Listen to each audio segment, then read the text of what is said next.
जय जगन्नाथ पिलाने आज देखा +3 सेकेंड इयर थर्ड सेमिस्टर पिलाने पॉलिटिकल साइंस कोर 5 रु देखा यूनिट 1 रु सिलेबस हिसाब से देखा पिलाने सिलेक्टेड लॉन्ग क्वेश्चन एग्जाम आसबार बहुत संभावना रही सहित आपण को एग्जाम बेस्ट हो पार देखा ये वीडियो को जमारू मिस करेंगे ना।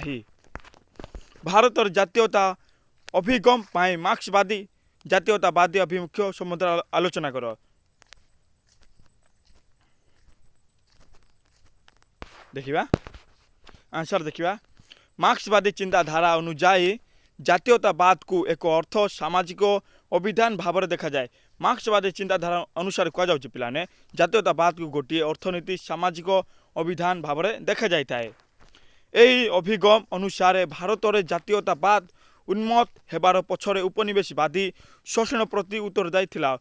उपनिवेशवादी शोषण उपनिवेशवादी शोषण करथिले से प्रति उत्तरदायी थिला।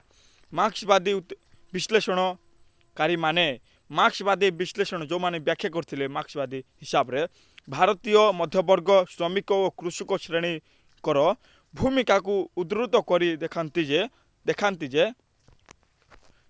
यही आंदोलन केवल राष्ट्रीय शासन नुहे यह केवल राष्ट्रीय शासन नुहे पिलाने बरं एक नूतन आर्थिक बरं गोटे नूतन आर्थिक व्यवस्था किपर हेब एवं ता सहित सामाजिक व्यवस्था सृष्टि लक्ष्य एवं नूतन आर्थिक किपर सृष्टि हेब एवं ता सहित नूतन सामाजिक व्यवस्था किपर सृष्टि हेब तापाई लक्ष्य अटे। तेणु मार्क्सवादी अभिगम जातीयतावाद को बृहत श्रेणी संघर्ष और शोषण विरोध में लड़ाई भाव में व्याख्या करे। एबे देखिया यार मुख्य विशेषता गुड़िक निम्न दर्शागला कौन कौन अच्छे। एक है धर्म उपर आधारित जातीय परिचय। मार्क्सवादी विश्लेषक माने जो माने व्याख्या करते से माने को कहते जे भारत में जातीयतावाद उद्भवर मूल कारण हेउची ब्रिटिश उपनिवेशवाद द्वारा कृषक श्रमिक और उपेक्षिता श्रेणी उपर हेउथिबा अन्याय श्रेणी उपर हेउथिबा अन्याय मीन्स न्याय नहीं पिलाने अन्याय और अन्याय शोषण तांको उपरे शोषण होता है ता उपरे अन्याय होता है पिलाने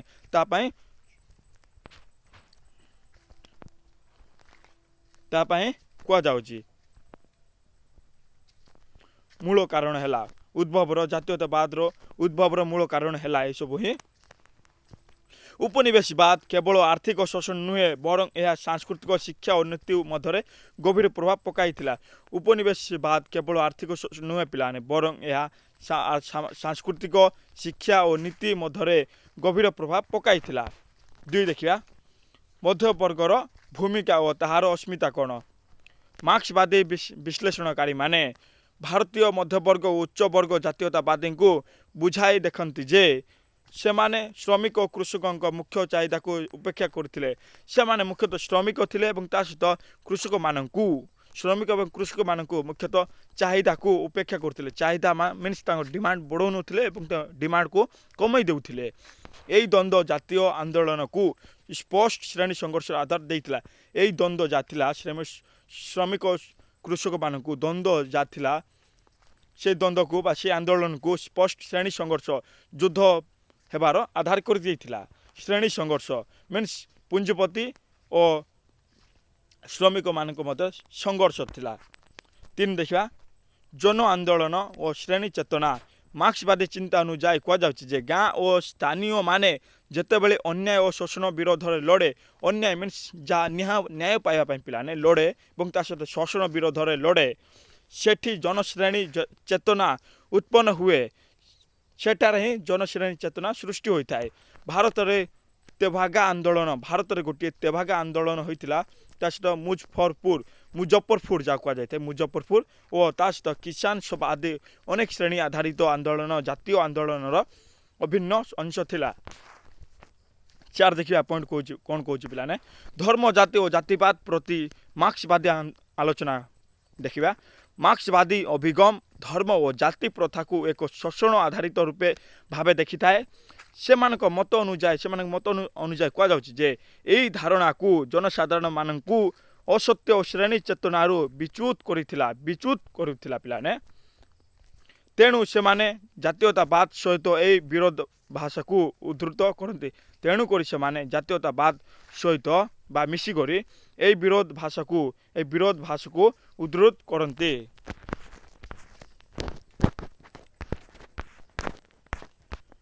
ପାଞ୍ଚ ଦେଖିବା ଅନ୍ତର୍ବସ୍ତୁ ରୂପେ ଶ୍ରେଣୀ ସଂଘର୍ଷ।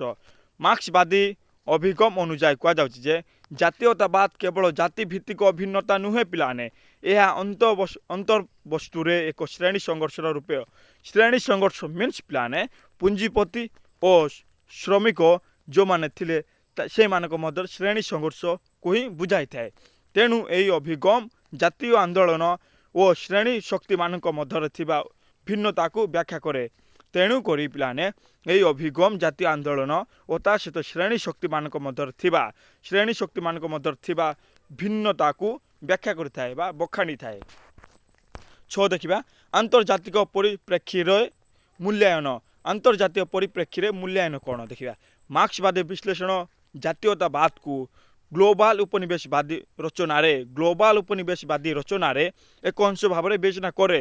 ଗ୍ଲୋବାଲ ଉପନିବେଶବାଦୀ ରଚନାରେ ଗୋଟିଏ ଅଂଶ ଭାବରେ ବିବେଚନା କରିଥାଏ ମାର୍କ୍ସବାଦୀ ବିଶ୍ଳେଷଣ ଜାତୀୟତାବାଦକୁ।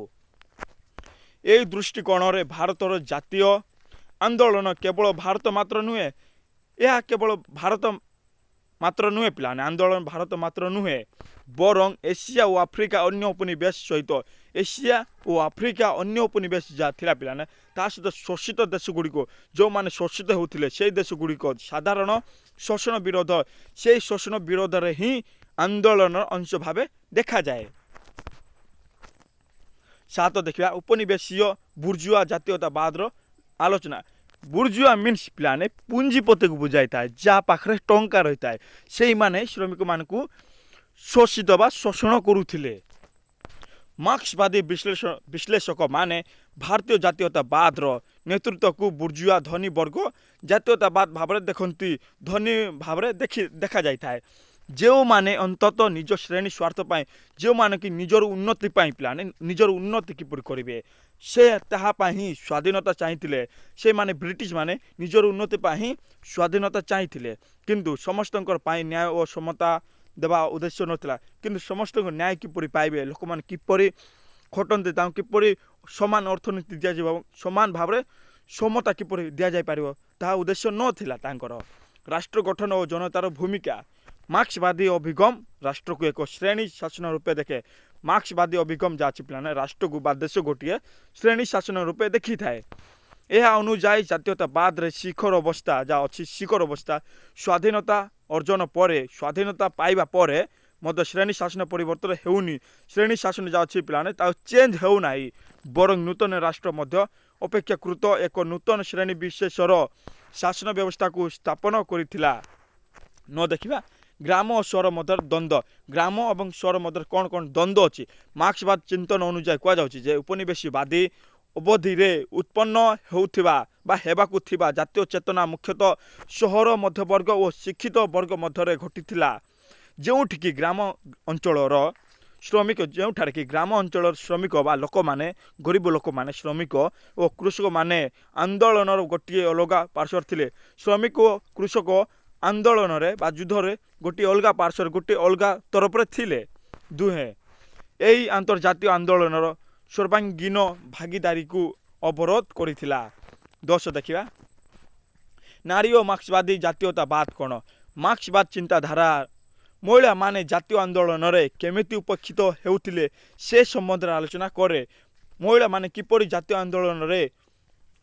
ଆନ୍ଦୋଳନରେ ଉପେକ୍ଷିତ ହେଉଥିଲେ ସେ ସମ୍ବନ୍ଧରେ ଆଲୋଚନା କରିଥାଏ। ତେଣୁ ମାର୍କ୍ସବାଦୀ ଅଭିଗମ ଜାତୀୟତାବାଦ ମଧ୍ୟରେ ଲିଙ୍ଗ ଭିତ୍ତିକ ଶୋଷଣ ପୁରୁଷ ନାରୀମାନଙ୍କୁ ପୁରୁଷକୁ ଯେତିକି ପ୍ରାଧାନ୍ୟ ଦିଆଯାଏ ପିଲାମାନେ ଠିକ୍ ସେହିପରି ନାରୀମାନଙ୍କୁ ବି ସେହିପରି ପ୍ରାଧାନ୍ୟ ଦିଆଗଲେ ତାଙ୍କର ବି ଉନ୍ନତି ହୋଇପାରିବ ଏବଂ ତା ସହିତ ଦେଶର ଉନ୍ନତି ହୋଇପାରିବ, ତାହା ହିଁ କୁହାଯାଉଛି। ଶୋଷଣ ପ୍ରତି ମଧ୍ୟ ସଚେତନ। ମାର୍କ୍ସବାଦୀ ଅଭିଗମ ଭାରତୀୟ ଜାତୀୟତାବାଦକୁ ଗଭୀର ଭାବେ ବିଶ୍ଳେଷଣ କରିଥାଏ। ମାର୍କ୍ସବାଦୀ ଅଭିଗମ ଭାରତୀୟ ଜାତୀୟତାବାଦକୁ ଗଭୀର ଭାବେ ବ୍ୟାଖ୍ୟା କରିଥାଏ।